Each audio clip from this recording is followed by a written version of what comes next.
Ladies and gentlemen, welcome back to the show. Tonight we're talking about something truly special. Something that happens when you parody a cult leader and he doesn't like it. Steven Anderson threatened to sue me. I know, try to contain your shock. So here's what happened. I've been making parody videos about Faithful Word Baptist Church. You know, the usual stuff, pointing out the hypocrisy, the failed prophecies, the cross-dressing sons, the dead parody singer, just the facts, really. And Steven did not like this, so he told his congregation, "I'm gonna sue Lionel!" Now, most people when threatened with a lawsuit, they panic, they delete their content, they apologize, they grovel. Me, I sent a message back through his members, "Please sue me. I'm begging you, tell Pastor Anderson that he can't let me get away with this. These are serious crimes, perjury, defamation. I need to be punished. Sue me." Steven will laugh. Crickets, absolute silence, but wait, it gets better. So his members, bless their hearts, they go back to him and relay my message, and Steven, backed into a corner, comes up with this absolute gem of a response. "Well, I'm not gonna sue him because he was in the congregation before. Let me make sure I understand this correctly. I allegedly committed crimes, serious crimes, perjury, defamation, things that are, illegal.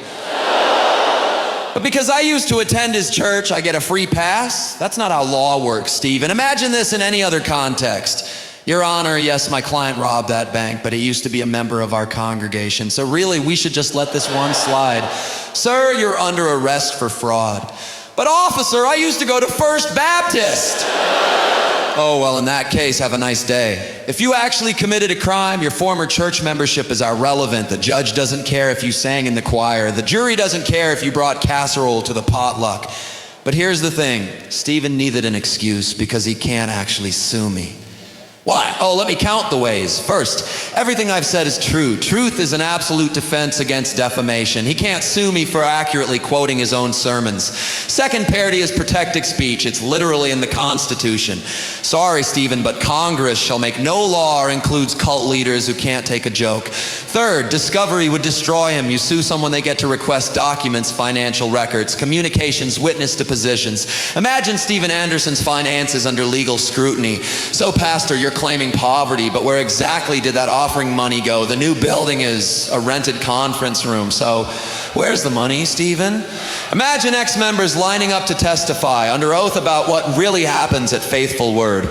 He would rather eat his King James Bible than face discovery, but he can't just say, "I'm not suing because I'd lose spectacularly." So instead, grace, I'm showing grace because he used to be one of us. Translation, I'm terrified of a courtroom, but need to sound merciful instead of weak. And then comes my favorite part. After giving me the "you were in the congregation" pass, he adds, "But next time." Next time what, Steven? Next time I tell the truth about you? Next time I quote your own words? Next time I get more views than your actual sermons? Because let me show you something. Steven's latest sermon, 50 views, 50. That's less than a cat video. That's less than someone filming their lunch. That's my mom and my alt accounts territory. My shorts about him screaming he's the man of God. Currently sitting at 5,000 views and climbing. So yeah, Steven, next time I outperform you by 100 to 1, what are you gonna do? Sue me then? Go ahead, I'll be waiting. Just like I'm waiting now. It's been a whole year since the threat. Still no lawsuit, but I'm sure next time will be different. Here's the thing about narcissists and bullies. They operate on intimidation. The threat is the weapon. They expect you to fold immediately. "I'm gonna sue you." "Oh no, please don't." "I'm so sorry. I'll delete everything." That's the script. That's what they need to happen. But when you say, "Please do, I'll see you in court," they have nothing. Because they were never gonna sue, they can't sue. The threat only works if you believe it. And I don't. You know who else is starting to not believe it? His members, because they heard him say, "I'm gonna sue Lionel." Then they watched him not sue Lionel and make an excuse and threaten to sue next time. And even the most loyal member is starting to think, pastor talks really big, but when someone calls his bluff, he backs down every time. That's the seed of doubt, ladies and gentlemen. Not from me saying your pastor is a liar, but from Steven saying I'll sue, and then not suing. It's beautiful, really. And here's my message to Steven, since I know you're watching.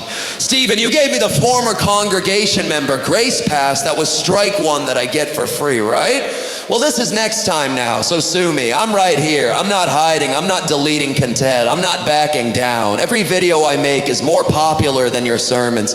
Every parody reaches more people than your... Every joke I tell does more damage to your reputation than anything I could make up, because I don't need to make anything up. I just quote you. And add circus music. So come on, pastor, show me that bold, fearless, lion-hearted faith you preach about. Take me to court, prove I'm lying. Get those financial records scrutinized. Let's get ex-members on the witness stand. Let's put everything under oath. Let's see how your truth holds up under cross-examination. I'll wait. Still waiting, day 365 and counting. But I'm sure any day now, right? Any day now, Stephen's gonna file that lawsuit. Any day now, I'm gonna face consequences for telling the truth. Any day now, his threats are gonna actually mean something. Or maybe not. Maybe next time never comes. Maybe it's all just empty threats from an empty man running an emptying church. A man who can preach boldness but can't practice it. A man who can threaten legal action but can't follow through. A man who gets 50 views per sermon while I get 1,000 mocking him. Ladies and gentlemen, that's not a pastor, that's a punchline. And the internet is laughing. Thank you and good night.